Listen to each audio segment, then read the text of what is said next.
عليكم السلام. أهلا وسهلا بكم أحبتي في هذه الحلقة رقم 614، وندخل في محور قصير حول تعليقات عن الحلقات السابقة، والتي أفزعت كثيرا من الذين يقدسون الخلفاء والصحابة والتابعين. نحن طبعا عرضنا لهذا في سياق أن الصلاة وصلت إلينا بالتواتر التاريخي. كان الذين فتحوا البلاد واحتلوها يقيمون الصلاة الشكلية ويجعلونها أساسا في البغي والظلم والاحتلال والسبي والاستعباد والاسترقاق إلى آخره. هنا أتت أسئلة كثيرة نتوقف معها في حلقات قصيرة قادمة من هذه الحلقة. قد يقول أحدهم: لا أعترف بهذا التاريخ، لأنه من تقديسي للخلفاء الراشدين، أو يسمون بالخلفاء الراشدين، يفزع بالمكتوب عنه ويقول لك: لا، أنا الكلام ده كله أنا مش عاجبني. نقول هناك حقائق تاريخية إجمالية ثابتة، من ينكرها يكون جاهلا. حد يقول لي ما فيش حاجة اسمها الإمبراطورية الرومانية، ما فيش حاجة اسمها الإمبراطورية البيزنطية، ما فيش حاجة اسمها الدولة العثمانية، ما فيش حاجة اسمها الدولة الأيوبية، الدولة العثمانية، دولة الخلفاء الراشدين، أو ما أعرفش إيه، المماليك. من ينكر هذا يكون جاهلا. لكن هناك تفصيلات في التاريخ لتلك الإمبراطوريات ولتلك الشخصيات. هذه التفصيلات قد تقع فيها اختلافات في الروايات. هنا بقى هذه الاختلافات مجالها البحث التاريخي. البحث التاريخي يعيش في هذا العصر المملوكي، العصر الخلفاء، عصر الأيوبيين، ويتفهم مصطلحاته ويتفهم شخصياته، ويرجع إلى الروايات، ويرجع إلى موضوع هل المؤرخ ده بينقل عن السابقين أو كان شاهدا على عصره، ويبحث الروايات المتداخلة والروايات المتناقضة والروايات المتشابهة، ويصل إلى ما يراه صحيحا من هذه الروايات. وفي نهاية الوقت فإن ما يصل إليه هذا الباحث لا يكون حقيقة مطلقة، لأن التاريخ ليس حقيقة مطلقة. التاريخ حقائق نسبية إذا صحت.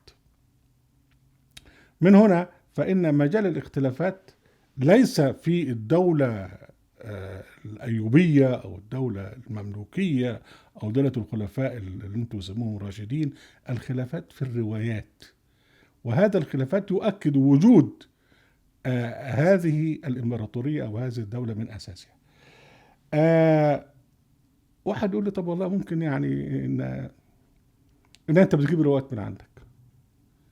هنا بقى حاجة تضحك قوي، لأن هنا الفارق بين الباحث التاريخي والمؤلف للروايات. نجيب محفوظ لما يألف رواية هو الذي يخترع وهو الذي يخلق الشخصيات ويضع على ألسنتها الكلام، هو الذي يختار المكان والذي يختار الزمان والذي يختار الأحداث. ده اسمه الراجل الراوي أو القصصي، من حقه هذا، ولا يقول أنه مؤرخ أو أنه باحث تاريخي. اما البحث التاريخ فهو يدخل غرفه اسمها غرفه التاريخ الخلفاء الراشدين اللي بتوعكم، او تاريخ الخلفاء العثمانيين، او تاريخ الدوله البيزنطيه. هو يدخل هذه الحجره ملتزم بالمصادر التاريخيه الموجوده، ليس له ان يفرض امنياته على التاريخ. مش يقول لا، ليس له ان يؤلف اشياء، وانما يبحث ما هو موجود، يبحثه بمنهج تاريخي بحثي تاريخي صارم لا يعرف المجاملة. طيب واحد يقول لي: طيب هو ربنا سبحانه وتعالى هيحاسبنا على معرفتنا بهذا التاريخ؟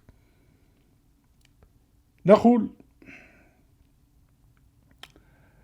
من يتعاطف مع الطغاة ويبرر لهم يكون شريكا لهم فيما ارتكبوه من الإثم، سواء في عصرنا، في عصر الطغاة العرب الموجودين، أو في العصور القديمة، أو العصور المتوسطة، أو الخلفاء الراشدين اللي أنتم بتسموهم، أو كذا أو كذا.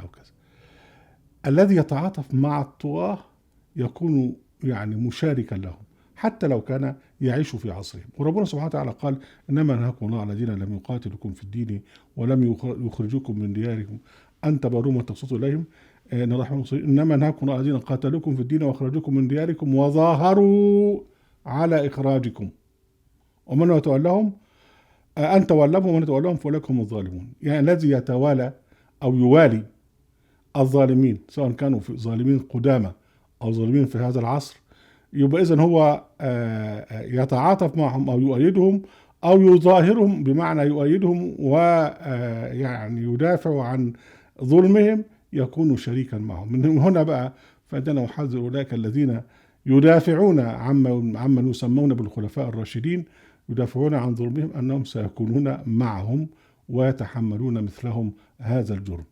أهلا وسهلا بكم أحبتي وبرنامجكم لحظات قرآنية في قناة أهل القرآن في موقع أهل القرآن. لا تنسوا المشاركة بشير ولايك، وعليكم السلام.